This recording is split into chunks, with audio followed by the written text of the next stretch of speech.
Olá, bom dia, boa tarde a todas e todos. Eu me chamo Richeri Paludo e vou apresentar hoje a comunicação de fusão Mandala. Tudo vem do Um. Essa obra, ela deriva de minha pesquisa de mestrado em processos criativos, da onde também saiu a dissertação Drono, composição musical e espiritualidade.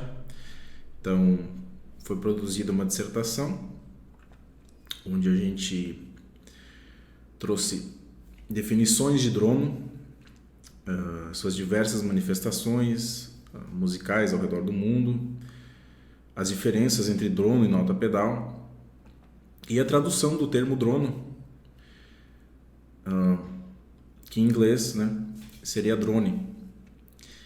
E por que essa tradução, Só para adiantar um pouco já desse elemento, que foi o importante princípio composicional dessa obra que eu vou estar falando. Porque quando se pesquisa drone na verdade, o termo em inglês, em bases acadêmicas, a gente vai encontrar falando muito sobre o aparelho voador, o aparato eletrônico. E então, no Brasil, para diferenciar melhor, a gente resolveu traduzir esse termo, além de que o uso do termo drono no Brasil, que não tinha uma palavra em português para isso, também ajuda a diferenciar melhor dos semelhantes, que são a nota pedal e o bordão. Eu não vou adentrar muito nisso aqui.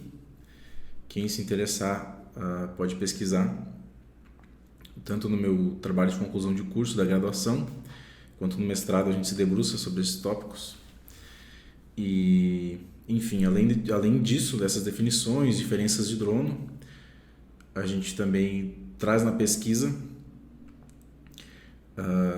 quais compositores usaram o drono como um elemento composicional. A gente tem Jacinto Chelsea, Stockhausen, Anna Thorvaldsdottir, então vários compositores.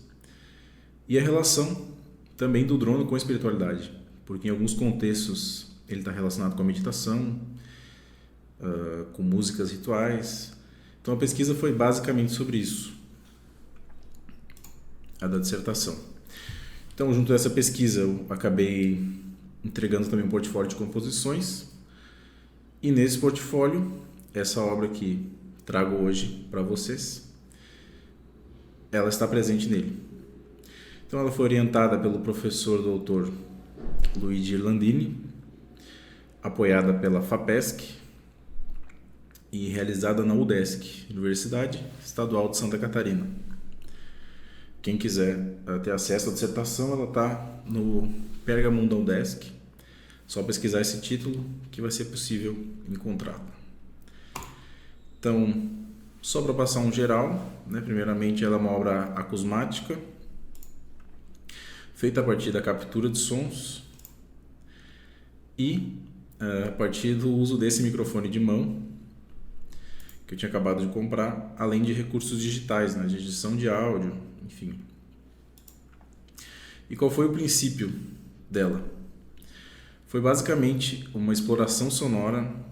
Eu tinha acabado de comprar um gravador portátil e estava explorando alguns sons fora de casa, até que eu me deparo com esse objeto aqui e comecei a explorar ele.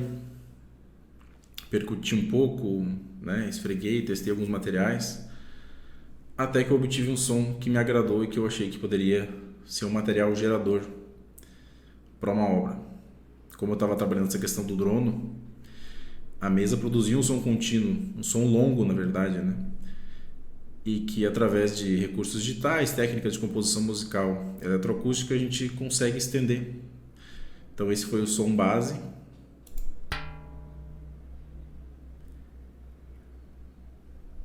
É um som sutil, se a gente for ver, mas que digitalmente a gente consegue trazer mais,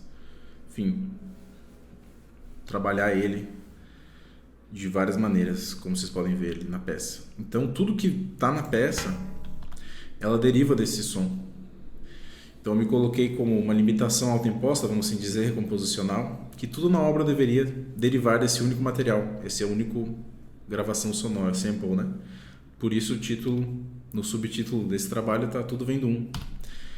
E da mesma forma que uma mandala é um círculo com um centro definido, essa composição é delimitada pela incorporação exclusiva do som gravado da mesa, que origina todo o material audível presente nela. Então, por isso, tudo vem do um. Assim como tudo vem desse material, né? Por isso a similaridade, né, com a mandala, por isso o título da música, Mandala. Então, um dos primeiros passos para poder começar a criar a partir desse material foi a análise da onda sonora, análise de espectro, né?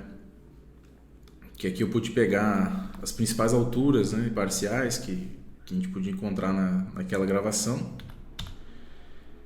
E a partir disso eu fiz uma escolha das alturas. Então, quando forem ouvir a obra agora, vocês vão perceber que no primeiro minuto não é um som gravado de algo, mas sim alturas escolhidas e tocadas via MIDI, mas essas alturas derivaram dessa gravação. Então, tudo vem desse né? De qualquer maneira, apesar de ser um sintetizador que está sendo tocado. Então, esse primeiro minuto foi a única parte que eu usei um instrumento, né? Com alturas definidas, vamos dizer assim.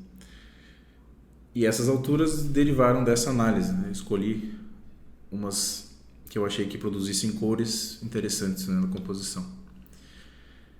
E além disso, tiveram várias técnicas, processos, recursos utilizados, né, de eletroacústica, como reversão de onda sonora, que é possível perceber em vários momentos da peça, a alteração de tom. Então, teve momentos que eu peguei essa onda, alterava o tom, deixei ela muito grave, em outros momentos muito aguda, parecendo quase como um pequeno sino, outras ela parece um sino de igreja, mas tudo apenas com a mesma gravação. Então, depois daquele primeiro minuto onde tem o sintetizador, todo o resto é a partir dessa única gravação. É ela sendo explorada, sendo alongada, esticada, alterada, né, em tom, no pitch, né? Então teve a alteração de tamanho de onda sonora. Então, né, como eu disse agora,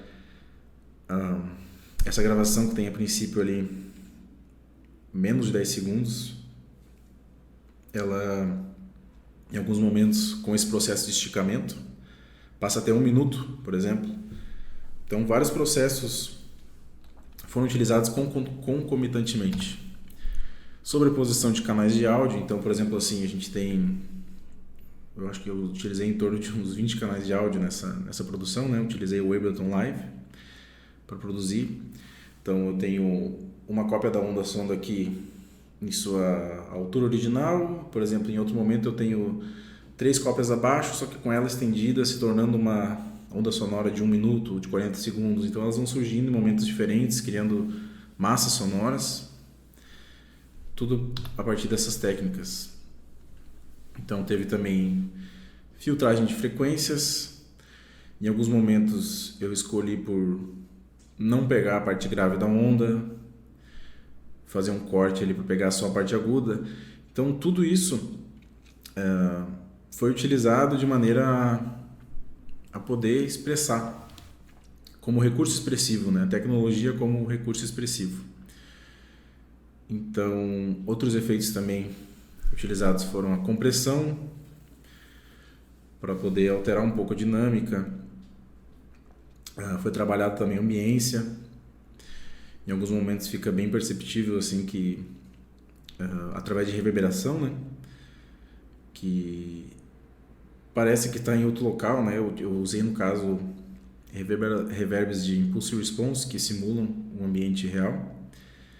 E além disso, a excitação de harmônicos em alguns momentos para soar mais, né? Algumas regiões de frequência e harmônicos ali que eu pensei ser relevantes para uma coloração. além de outros recursos, né, na finalização do áudio. Então esse é um resumo breve da obra, e agora vamos passar para escuta.